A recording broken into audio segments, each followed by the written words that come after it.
Am I the astronaut for refusing to let my stepdaughter use my daughter's wedding dress? I'll try my best to explain the situation and make sure to present both sides. I, female 49, met my stepdaughter Zoe 2.5 years ago. I married her father less than 5 months ago. It was a small and private celebration since that's what we felt was the best thing to do, since I'm still grieving my daughter Lauren, who passed away from sepsis at the age of 26. Damn. It was so sudden. She was doing okay and was getting ready for her wedding that was supposed to happen the same month she passed away. We still don't know what went wrong. We were devastated, to say the least. Her fiance had a hard time adapting to the new normal. I still have contact with him. We're very close. I took most of her belongings, including her wedding dress. We bought it together and she put a lot of her touches on it. We worked hard on it. Although it hurts to look at it, I make sure it's safe. Zoe's younger than Lauren. She's 23. We're not very close, and distance is one of the reasons why, but we're very respectful towards each other. The issue started when Zoe visited to talk about her wedding in April. We were talking about wedding dresses, and she suddenly brought up Lauren's wedding dress. I asked her what about it, and she said she saw it several times, and it got stuck on her mind. She asked if she could see it, and I let her. She then said she'd like to wear it at her wedding. I felt uneasy. I told her I wasn't sure that was a good idea. She told me it was fine and she'd have to change a few things in it so it could fit her size and style, but this is why I had a hard time accepting it. I told her I was sorry, but I can't let her have it. She offered me money, but its sentimental value is what matters to me. She argued, saying that I was making things complicated, and it was all right since she too is my daughter. She asked if I didn't love her as much. I told her that my love for her is different, but she threw a fit, calling me unfair and unreasonable to still say no. Her dad got involved in the argument, saying he doesn't see why I'm against it. Oh, you dumbass. You dumbass. Okay. You get a red flag for that. You get a brozo for that. You get more. There's more coming, Pops. But we'll just start there.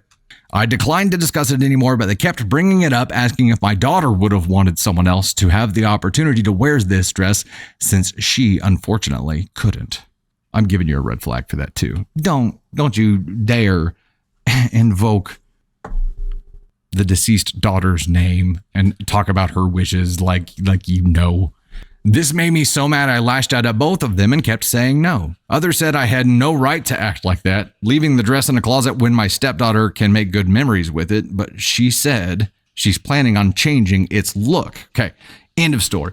I don't give a shit if she's talking about changing the dress or not. The inevitability of her changing the dress makes it a hard no, right? I think it was a soft no before then when she talked about, oh, I'll just have to change some things. Then it's a hard no. Nope. In my mind here, this is one of the last tangible memories that OP has with her daughter, who has now passed. And asking to use it in the first place requires gigantic, really hairy cojones. Asking to use it and change it is just asinine. And then when you get a no, to continue arguing about it is just flat out disrespectful to OP and to her daughter's memory, right? Like when you get a no, take the no graciously.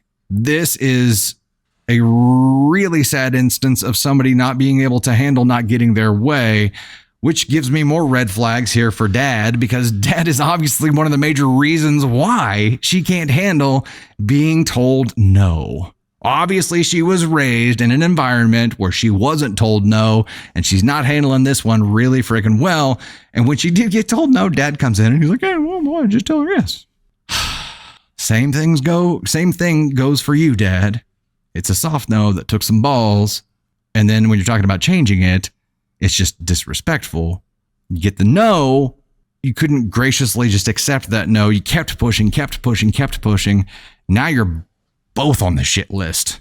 The fact that you went against your wife's wishes when it came to your daughter, her daughter's memories, it's unforgivable. In my view, this is unforgivable. You just got shown that they were willing to use your daughter's memory against you as a weapon. They weaponized your deceased daughter's memory against you. Both gone. That's it. Don't bother inviting me to that damn wedding. Also, it's been 5 months. I don't know if that's too long of a time to get your shit annulled, but there are severe problems here. I'm going to go ahead and give Dad the AskCon 1 award here because it is, I can't imagine having so little respect for someone to do this. Dad and his daughter both AskCon 1. Dad also gets the Brozo award again. You know what they both get too? Just piling it on here. They get the trifecta. They're going to get this. They get the Indecent Human Being Award. They are disapproved for the DFHB glove. This is not how you handle this situation. And what I expected to happen here was for daughter to come in, throwing a fit about being told no, and dad to be like, hey, shut your shit down. But no, he just made it 100 times worse. OP, NTA. I got to go back to look at the original question here. The question was, am I the astronaut for refusing to let my stepdaughter use my daughter's wedding dress? Hell no. Hell no. And you've got a couple toxic people in your life that need to get out of your life real freaking quick. Real quick. It's not okay. And if you're thinking about doing something like this to somebody, don't. Just don't.